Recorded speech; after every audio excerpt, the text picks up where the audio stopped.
بسم الله الرحمن الرحيم. الحمد لله رب العالمين، والصلاة والسلام على من المبعوث رحمة للعالمين محمد صلى الله تعالى عليه وعلى آله وصحبه وسلم تسليما كثيرا إلى يوم الدين. السلام عليكم ورحمة الله وبركاته، وأهلا بجميع الكرام من الأكاديميين والباحثين في الدورة الموسومة بعنوان كيفية دراسة. هذه الدورة برعاية الأستاذ الدكتور معروف من جامعة تكريت، وبإشراف الأستاذ الدكتور حسين إبراهيم مساعد رئيس الجامعة للشؤون العلمية، والأستاذ المساعد الدكتور سياف الدكسي مدير مركز تعليم المستمع. نقدم هذه الدورة التي ستكون على مدى يومين إن شاء الله تعالى، اليوم وغدا. الأستاذ الدكتور انسام رياض عبد الله المعروف، التدريسية في كلية التربية للبنات جامعة تكريت، فلتتفضل مشكورا. دكتور انسام تفضلي مشكورا.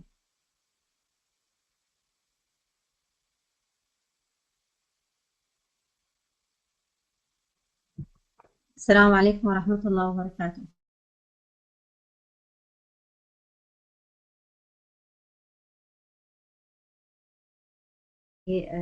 الدورة التدريبية بعنوان How to study literature.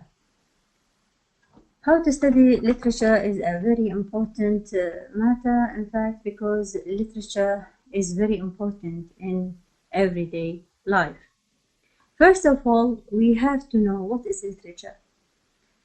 Literature is a form of artistic expression that uses language to convey meaning.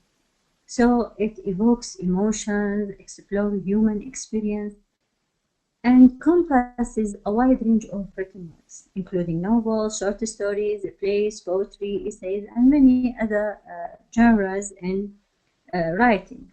So literature can be fictional or non-fictional.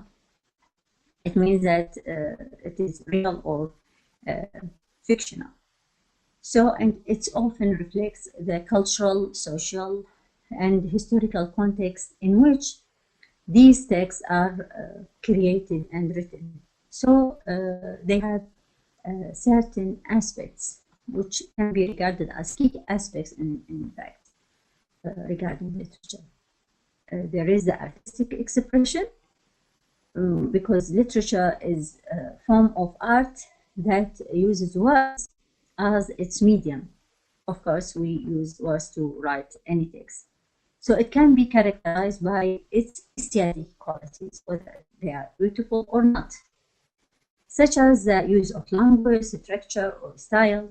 So literary works often employ various techniques, such as metaphor, symbolism, and imagery, just to create a vivid and evocative experience for the reader. Of course, as readers, we can't read some text without being interested in. So it's very important to have good language to write such text. Another matter regarding literature is the cultural and historical context. So literature is deeply rooted in the cultural and historical context in which it is produced, because any text is produced in certain time and in certain place. So it should reflect this time and this place. For example, works from the Romantic period. We expect as readers that such texts will emphasize individualism and the beauty of nature. But when we talk about a text that is written in postmodern age, for example, in postmodern era, we expect that it explores themes of fragmentation, of vestige, of, for example, deconstruction. Why? Because all these will help search for the meaning in the complex words, and this reflects postmodern age, not like the age of Romanticism. Another matter regarding literature is exploring human experience. When we talk about literature, we talk about the reflection of a human experience. So it explores the concept of complexities of human experience. Why? Because it addresses the wide range of themes. Because why themes? Because the human experience itself is very wide. It relates to everything that concerns a human being, such as love, loss, identity, power, and even social justice, among many other themes. So through the portrayal of characters and their interactions and actions, literature offers insight into the human conditions and the challenges and the trance of the life. Beside all these, there is the communication and interpretation. Literature serves as a form of communication between the writer from one hand and another hand, the reader. So it allows the writers to express their thoughts and feelings and ideas and invite readers to engage with these ideas and form their own interpretation. They contribute in understanding the text, because there is the idea of the writer and there is the comment of the reader. There is the reaction of the reader. There is another reading by the reader himself. So the process of reading and interpreting literature is often subjective. It means that each reader has his own experience, has his own background, has his own knowledge. So he will contribute in interpreting the text by using all these methods. So there will be another text derived from the reader himself. There is the educational and reflective value for literature, because literature has power to educate and reflect on various aspects of life. It tells us about things that we don't experience, but we have to know knowledge about them in a certain way or another. So it can provide historical insights, cultural understanding, and even moral lessons. So literature encourages critical thinking and empathy, as readers are often invited to consider different perspectives and experiences rather than theirs. Besides aesthetic and emotional impact is there when you deal with literature. One of the primary functions of literature, in fact, is to evoke emotional responses and provide aesthetic pleasure. You feel angry, or you feel worried, or you feel sad, or even nervous when you attend, for example, a performance of a play, or read a poem, or read a novel. So these emotions are very vital for creating your own experience as a reader. So through its use of language and narrative techniques, literature can create powerful emotional experience for the reader and offer a sense of beauty and even of wonder. All these are of great importance for the reader knowledge and awareness. Examples of literature, of course, literature are not of one kind, but are of many genres, such as novels. All of us know, for example, Pride and Prejudice by Jane Austen, and To Kill a Mockingbird by Harper Lee, and even 1984 by George Orwell are very important and very famous novels. For the plays, for example, everybody knows Hamlet by Shakespeare, and Death of a Salesman by Arthur Miller, and even A Streetcar Named Desire by Tennessee Williams. For poetry, it is well known, The Wasteland by T.S. Eliot, or The Howl by Allen Ginsberg, or The Road Not Taken by Robert Frost. There are also short stories and essays. There are many important essays which tackle certain theories, such as Civil Disobedience by Henry David, or The Death of the Author by Roland Barthes, and even The Ethics of Ambiguity by Simone de Beauvoir. And there are, of course, many other important essays And all these are texts that should be read, and most of us have to, let's say, to study them and to tackle them throughout writing research or throughout delivering a presentation or lectures for higher studies and so on. So literature is a multifaceted form of artistic expression that offers a rich and diverse exploration of the human experience. So it serves as a means of communication, let's say a reflection of cultural and historical context, and a source of aesthetic and emotional effects. So through its various forms and genres, literature invites complex ideas, experience different perspectives, and find meanings in the world around them. Not to be passive, just to, let's say, to receive the text, but rather to comment on this text, to have knowledge regarding this text and the human experience in general, to be part of the human experience, not to be, let's say, focusing on only personal experience. So what is the purpose of literature and literary studies? Literature is to, of course, to express the status of the society at a certain point of time and certain situation.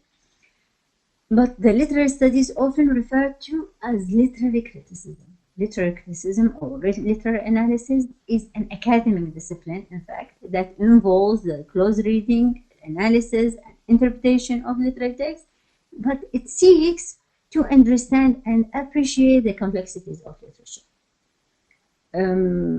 Exploring its aesthetic, cultural, historical, and social dimensions, the purpose and the value of literary studies are multifaceted, encompassing personal, educational, and societal benefits. It's how beyond all these things.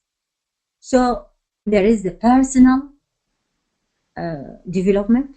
It enhances the critical thinking for the reader. So encourage the reader to think critically and analytically, not to take things and accept them without commenting on them. So by examining or exploring the text closely, readers develop skills and interpretation and argumentation, as well as evaluation. So he has to have his own choice regarding any text, whether it is good, whether it is not, and should say why it is not. If it is good or not, he has to say why, not to say a decision without reasons. So there is another point, which is creating empathy and understanding. So engaging with diverse literary works can foster empathy and understanding of different perspectives and experiences. Literature often explores complex human emotions and social issues. So it provides insight into a human condition, not to live alone. No, be aware about the human experiences, because each one of us is poor by his own experience. Nobody can get the experience of all humanity, but throughout literature, throughout literary studies, you can get the benefit of the human experiences by getting knowledge to the literary text, novels, the plays, and all these matters. You add experience to your own experience. There is also the cultural awareness. Literary studies expose readers to a variety of cultural and historical contexts, promoting cultural literacy and an appreciation for diversity. When you know the literature of others, you can get knowledge regarding others. You should know that all of us are different, are not the same. So what they are different from us, in what points, in what rituals, in what cultural aspects, in what, let's say, religious aspects, all these will be known throughout studying literature, because you will be aware of other cultures. Educational benefits are there as well, because we will get interdisciplinary learning, and this is provided by literary studies, because they often intersect with other disciplines such as history, philosophy, psychology, sociology. This interdisciplinary approach, of course, enriches the learning experience of the reader and provides broader understanding of the world. You will not focus only on one side of life, but you will get great knowledge regarding all the aspects of life through literature. More or less, there is the communication skills. When you analyze and discuss literary texts throughout the literary studies, you will enhance writing and communication skills. Why? Because you will learn, as well as the students, of course, and the researchers, to articulate their your ideas clearly and persuasively.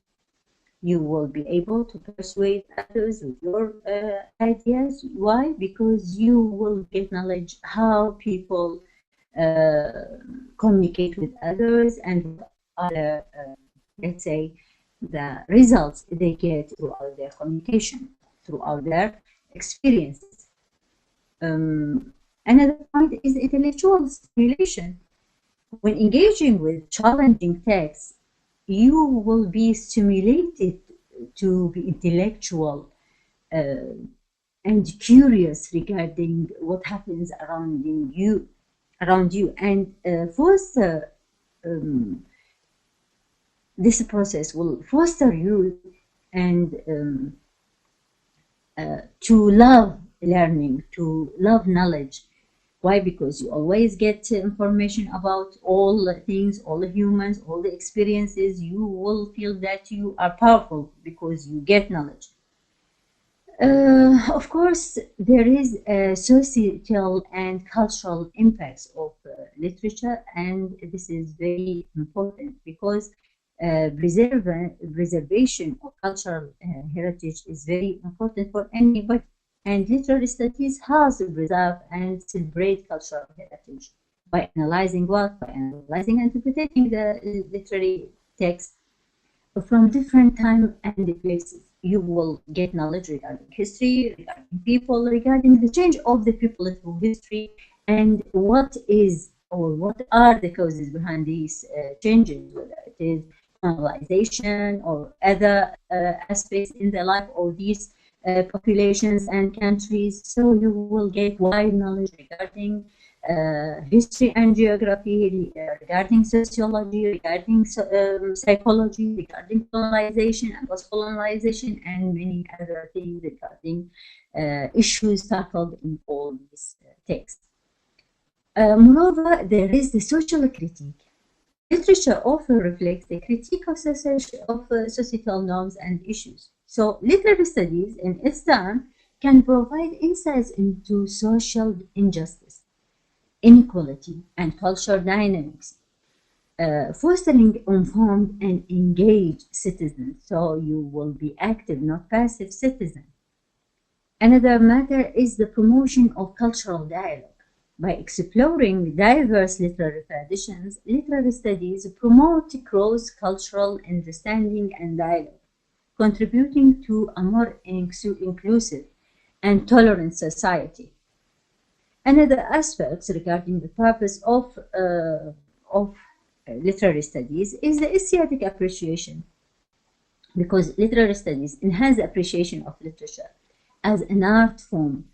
So when you understand the techniques and the structures by the authors and readers, you as a reader can gain a deeper appreciation of the beauty of the complexities of literary text, because of course when you know something, it's different from the case that we don't know anything about the text, because everybody will hate the things that he doesn't know. So when you know the structures, or you know the techniques, you know the devices used in the literary text, you will understand the text, why the writer write this and that, and what is the reflection of that, and what is the manifestation of this, what is the theme, what is the mission, what is the message of the writer. You will understand all these things regarding the text, and you will understand And when you understand, you will like the experience, you will like the characters, you will like the plot of the literary text. So it will help you create, let's say, a kind of creativity and imagination. And the creativity and imagination itself will engage you in creating another reading for the text. It can inspire readers to develop their own creative and artistic pursuits. So it will enhance your personality, your identity, your understanding of things, and your actions and reactions in life. I always ask my student not to get the literal text as a passive person, but as an active person. Apply what you have studied in your life, get benefit and your own experience regarding this text. Why? Because each text will enhance your personal, let's say, and educational experience regarding your life. One more point regarding the purpose of literature is the historical and cultural understanding. Literary studies, in fact, provide a window into the past. It offers, let's say, insight into historical events, social conditions. Sometimes we talk about something that happens in the past and we don't know anything about it, but literary texts will provide us with certain information that helps us understand the history and the past experience of others and add experience to ours. So they will talk about the historical conditions and the social conditions, sociological conditions, and cultural practices. Understanding the context in which the text was written can enrich reading experience, in fact. Without knowing the context in which the text is written is very beneficial for any reader to understand why the writer wrote in such a way or such experiences. Another thing is the cultural identity. When you study literature, you will know that literature reflects the shapes or not the shapes, but rather itself shape the cultural identity of the characters. So studying literary works can help readers to understand their own cultural heritage and cultural identity of others. When you know your own heritage, your culture, you can make a comparison between yours and others and understand why others are different from you. Why? Because now you know their cultures, their rituals, their background, so you can get the kind of comparison, what are similar, what are different regarding you and them. So the purpose and the value of literary study extend beyond academic realm. Not we, because we are students, not because we are researchers, we should follow literary studies, but because we are persons and we want to enhance our personalities, our knowledge, our own experience. So they go beyond personal, beyond the educational and societal benefits. By what? By fostering critical thinking and empathy and cultural awareness and even the aesthetic appreciation. These studies enrich the reader's intellectual and emotional life because they provide means of understanding and engaging with the complexities of human experience, promoting a more informed or empathetic and cultural aware society. So they are very important. So if we want to study literature, what we are going to do? Of course, we will go to have, let's say, a close reading. So close reading has certain techniques. First of all, we have to know how to read critically and actively. And the second matter is to identify themes, symbols, and motifs in any text. The third method is to annotate and take notes effectively. So you read critically, let's say, and actively, and that involves engaging deeply with the text. Not to read it shallowly, but in depth. So you have to analyze its components. How to analyze its components? By knowing them, of course, and making connections to broader themes and contexts. So you have to follow certain matters, such as, first of all, set clear objectives. Why you are reading this text? So before you begin reading, set clear objectives for what you want to achieve. I will read this text because I want so and so. So are you looking for specific themes or specific historical context or literary techniques? Having you a clear purpose will, let's say, guide your reading and help you to stay focused. For example, when you go to market and without anything to buy in your mind, you will buy nothing. So, or buy everything. So you will lose your money and you will lose your effort and you will lose your time. So you should focus on your objectives in order to achieve them. So read with the questions in your mind. As you read your text, ask a question: what is the author trying to say? Search for the, let's say, for the message that the writer tried to convey, and ask how do the character and the plot elements reflect broader themes. Is there anything behind the clear matter in the text? What historical or cultural context that might be influencing this text? There might be such things or such matter that help you understand what is going on in the text. Take notes and highlight key points.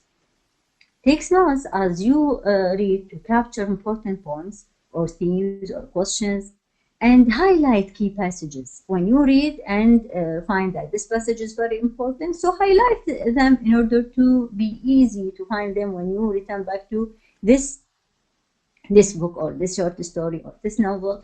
Why? Because when you read, you search certain thing in your mind and you have found that this passage is reflective and supportive, so highlight them in order to be clear when you return back to them.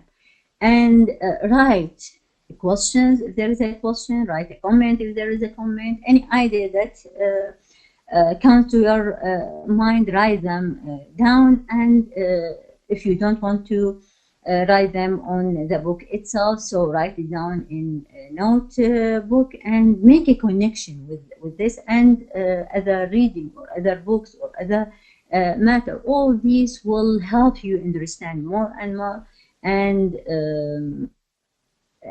help you analyze the text well. Analyze the structure and the techniques of the text as well. When you examine the structure of the text, include its organization, pacing, the use of literary devices.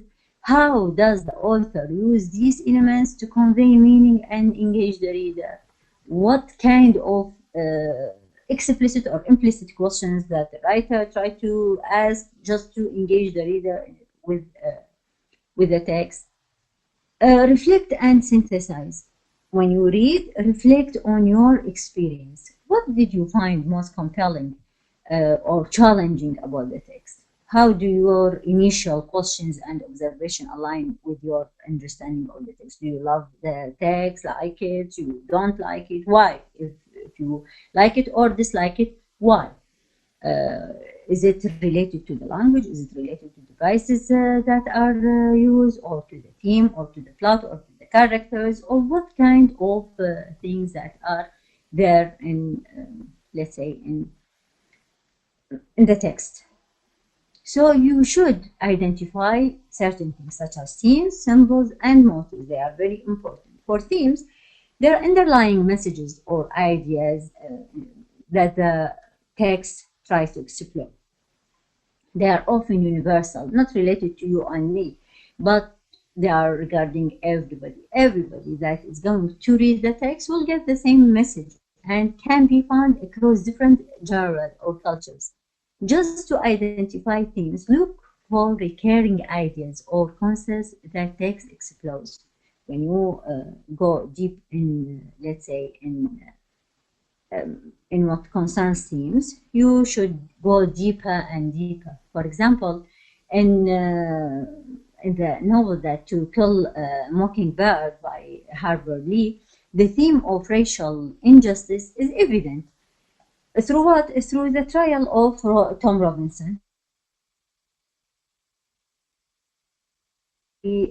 Obvious. So this is the core of the theme. The theme of this novel is the social injustice. Why? Because he is black and he has injustice trial. And when we come to talk about other matter regarding physics, we talk about symbols. Symbols are very important. They are objects or characters or events that present abstract ideas or concepts. They add depth to the meaning and to the text, often revealing deeper truths about the characters and their experiences. Let's take an example. For example, the Great Gatsby. Great Gatsby in Fitzgerald's novel, the green light at the end of the dock, it symbolizes Gatsby's dreams and inspirations. They are very important. On the other hand, we should search for motives. Motives are recurring elements or patterns that help develop the central theme in the novel. They can be objects, images, or ideas that the author uses to reinforce the text's central theme. They get, let's say, something other than the central theme, just to convey the central theme implicitly. For example, in The Wasteland, T.S. Eliot has the motive of water and the desert in the landscape. Why? Because he wants to symbolize the barrenness and the spiritual aridity of modern life. So it is very clear and very obvious, and it is rather than the let's say the main thing, but it is closely related to it.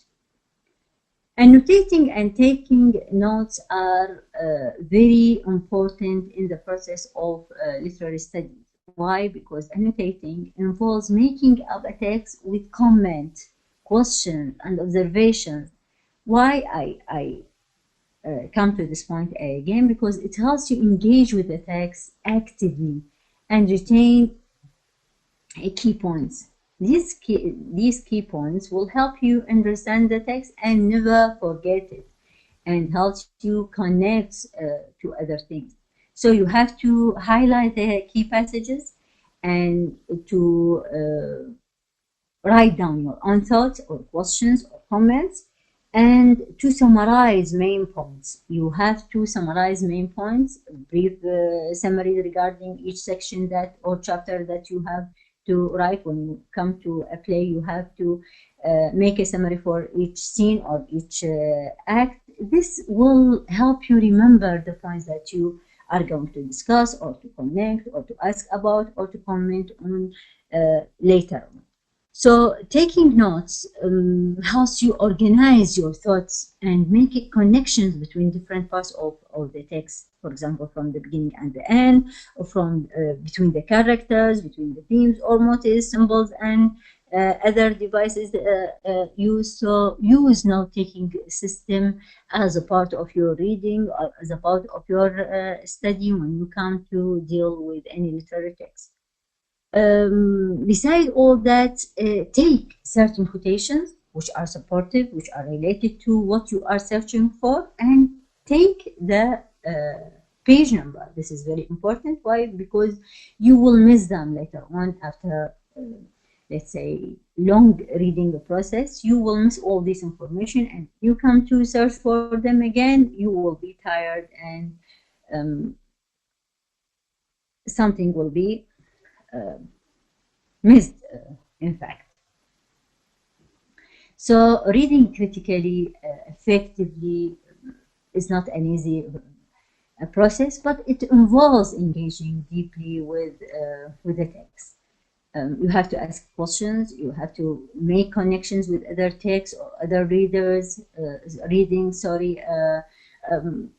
and make connection to broader themes, to other contexts, understand the historical and cultural and social context of the text. So by identifying the themes, symbols and the motifs, and by annotating and taking effective notes, you can enhance your understanding and appreciation of text.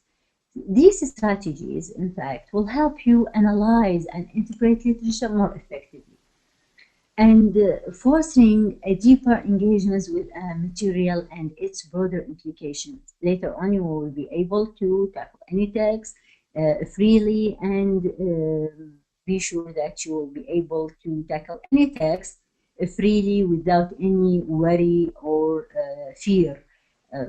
You will have control over any text. Why? Because everything will be clear, and you will be able to, let's say, to enhance your objectives when you come across any literary text. So when you come to a literary text and you have to put certain objectives in your mind, you should search for the literary elements and devices. When we come to literary elements, we talk, of course, about the plot, the characters, the settings, and the point of view. These are the most important points. When we come to devices, we come to talk about figurative language, which are metaphors, simile, personification, and many others, which are, let's say, different from one genre to another. Why? Because each writer focuses on certain literary devices and figurative language elements. The other or the third point that you should focus on is the 3 points, which are the tone and the style and the voice, which are there in any text. When we come to literary elements, we know that understanding them is very great, because these elements are crucial in analyzing any text, and their devices help the author to convey their ideas and evoke emotions and create clear, vivid experiences for the readers. Without using these elements, the readers will feel bored when they come across any literary text. So they help the author to catch the attention of the reader. When we come to talk about we'll talk about the plot. What is the plot? Plot is the consequences of events in a story, often structured around a conflict or a problem that the character should solve at the end of the plot of the literary work. And this is, let's say, generally speaking, of course, in postmodern era, there is no solution for many problems and sufferings of the character. But generally speaking, since Aristotle till modernism, there is a problem that should be solved, and the characters have to find solution at the end of the literary text. And when we come to, let's say, two examples, all the literature is full of these examples. For example, in To Kill a Mockingbird by Harper Lee, the plot revolves around the trial, as I have mentioned before, of Tom Robinson. So he is a black man accused of raping a white woman, and the impacts of this trial, which is injustice on the Finch family, of course, particularly on Scott and Jim. So it is very important to follow the plot of any, let's say, any plot of any literary text. Another matter is following the characters. Characters, they are the individuals who inhabits the story and derive the plot forward. they will take the action forward. So the characters can be flat, they are not changed throughout the course of the literary text or the events, because they are one-dimensional, or they are round or complex. They have been changed throughout the course of the events, and start in certain points and ends with another. For example, in The Great Gatsby, of course, the protagonist, who is Jay Gatsby, is a round character with a complex past and motivations, while Tom Punchin is more flat, who is the other character in the novel, embodying the arrogance and the privilege of the wealthy class. So there is a struggle here. And when we understand the characters, we can follow the events, we can follow the plot and the resolution of the literary text at the end of it. One important matter is the setting. The setting is very important. Setting refers to the time and the place in which the story of the literary text happens. It influences the mood and the tone and the themes of the story. Why? Because it determines the time and the place of the action. For example, in The Pride and Prejudice by Jane Austen, the setting is in the early 19th century in England. It shows the social dynamics and the characters' interactions, particularly around issues of the class and marriage. So, from the very beginning, we know that the mood of the novel is so and so, and theme is so and so. Why? Because at that time, the historical and social context means that we are talking about these matters. So, setting is very important to understand what we are going to face throughout the literary text. When we talk about, for example, Waiting for Godot, the road means the bareness of life. This and specific time means that it means that all the time means nothing for these persons, and it determines the themes and all that happens in the play. So setting is very important when we come to talk about literary work. Another important matter is the point of view. Point of view is the perspective from which a story is told. So, common points of view include, of course, first person narrator, which is told by a character. So the time is the main character. The third person narration, which is limited, told from the perspective of one character in the text. And the third person omniscient, told from an all-knowing perspective. All the persons in this text know that this is what's happening throughout this text. For example, in The Heart of Darkness by Joseph Conrad, the story is told from the perspective of Marlowe, the character who recounts his experiences in Africa, who is very prejudiced and has his own vision regarding African people. This first person narration adds a layer of subjectivity and reliability to the narrative, as if he said that this is the truth and you have to accept it. So each kind of narration has its own importance, and you have to follow them and to know what kind of narrator is and narration is used throughout the text, whether it is one or two or three or multiple.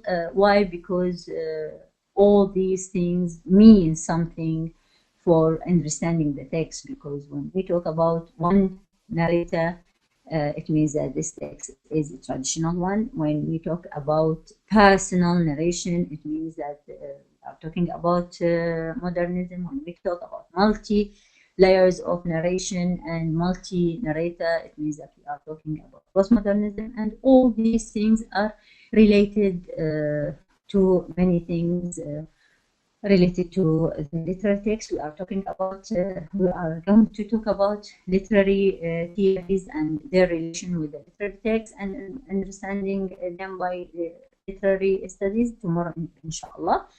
Now we will complete with the figurative language, because figurative language means that the writer uses certain devices writing his text, such as metaphor, for example. What is the meaning of metaphor? Of course, metaphor is a figurative of speech that makes a comparison between two unlike things without using like or as.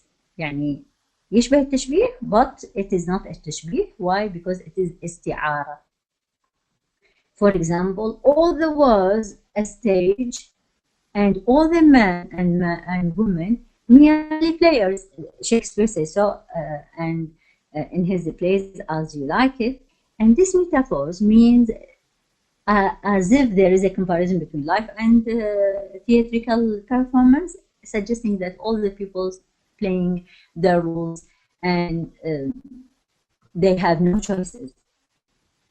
When we come to simile, of course, there is no life or us in metaphor, but in simile, it is a figure of speech that makes a comparison between two unlike things using like or as. For example, her checks were like roses in the cold.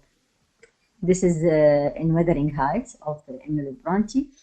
And this simile means that there is a comparison between the characters' cheeks and the beauty, the roses. So they emphasize their beauty.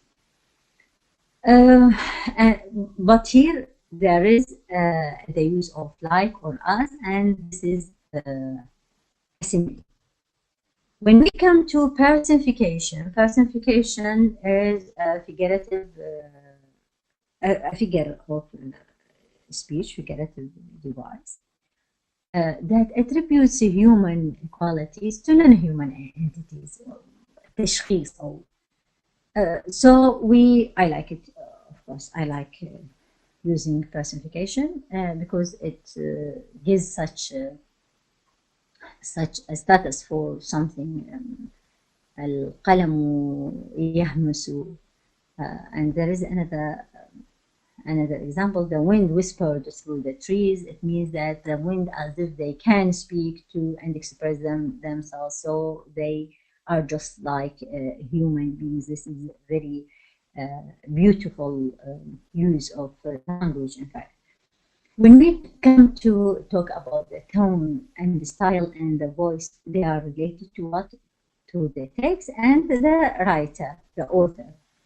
When we come to talk about the tone, it is the author's attitude towards the subjects, characters, events in the story. We have to know the point of view regarding the author. Is he with or against the characters, the themes, and what he is addressing throughout his work?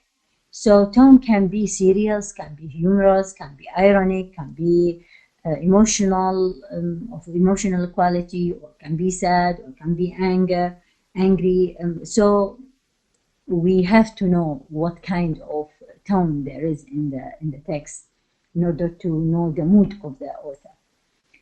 While the style is the way that an author uses language to convey their ideas. The style includes elements such as diction, the word choices, how he has chosen the words throughout the text, the syntax, how he synthesizes and structured the sentences in the whole word, and the images used. Are they harsh? Are they soft? Are they delicate? Are they romantic? And so on. For example, in Ernest Hemingway style is characterized by simplicity, by directness, and he often uses short sentences. For example, in Old Man and the Sea, his style conveys story theme with very, very perseverance and dignity, with clarity and brevity, short sentences, simple words, very direct to the point. Everything is there, though it is symbolic and very deep, but he uses very simple, let's say, language. So the style is very important. Another important matter is the voice.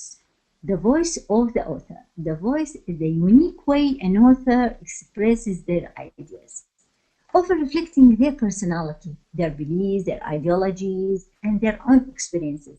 So voice can be formal or informal, serious or playful. It adds something, some additional layer for the text. For example, in The Catcher in the Rye by J.D.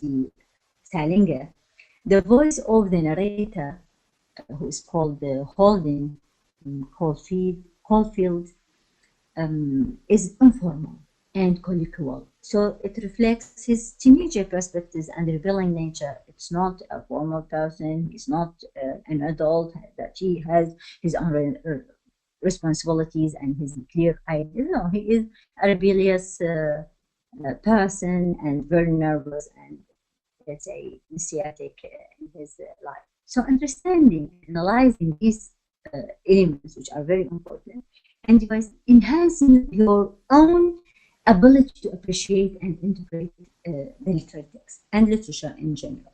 So by examining the plot, the characters, the settings, the viewpoints, and by grasping the structure and dynamics of the story, as well as the figurative language used, such as metaphor, simile, and personification, for example. Of course, there are many other literary devices which are used in, for example, poetry, such as assination or alliteration and other devices. But all these figurative devices are very important, as well as, of course, the tone and style and voices. They provide insight into the author's perspectives and the emotional tone of the work. These elements and devices work together to create a compelling and meaningful reading experience. Without knowing them, without focusing on them, without determining them, you can't understand the literary work. So you have to follow them all and understand the text in a very direct way. You have to bear them in your mind and search for them inside the text in order to understand the text, to get knowledge.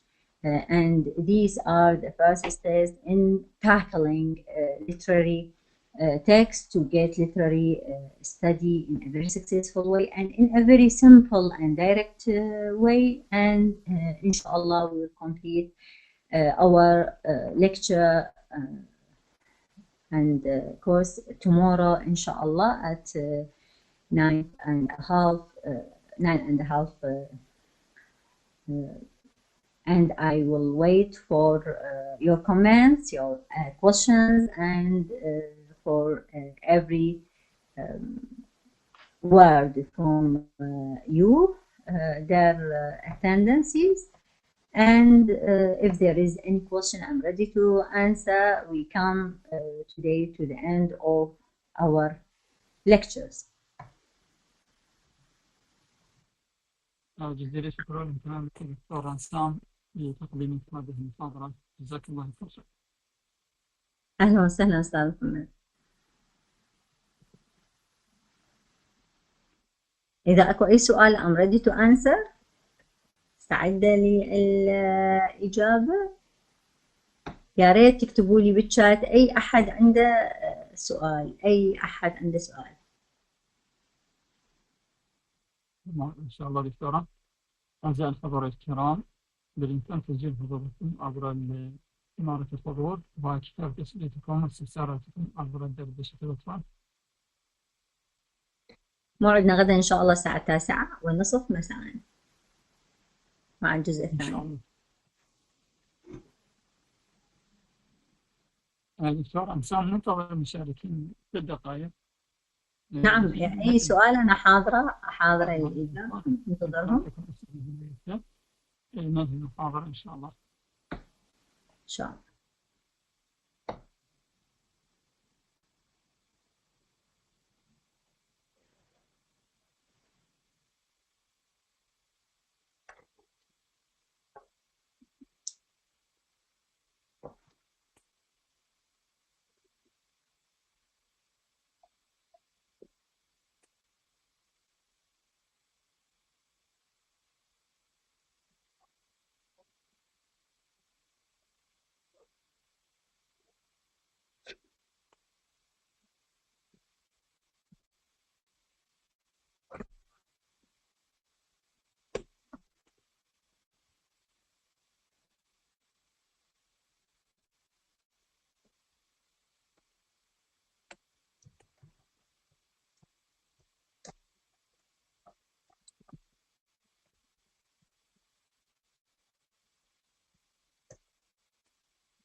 رجال الحضور الكرام، لكم أسئلة قبل إنهاء المحاضرة للتذكير غدا إن شاء الله تعالى المحاضرة الثانية والأخيرة من هذه الدورة بإذن الله تعالى في تمام الساعة 9:30 مساء.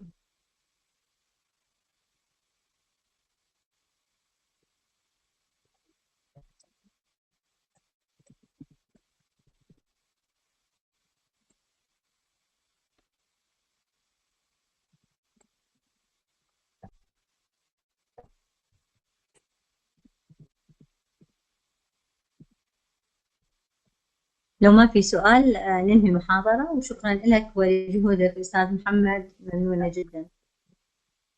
جزاك الله خير. شكرا للحضور الكرام. الله يعطيك جزيل الشكر والمثابة. غدا إن شاء الله نلتقي في الموعد إن شاء الله. بإذن الله تمام الساعة 9:30 مساء.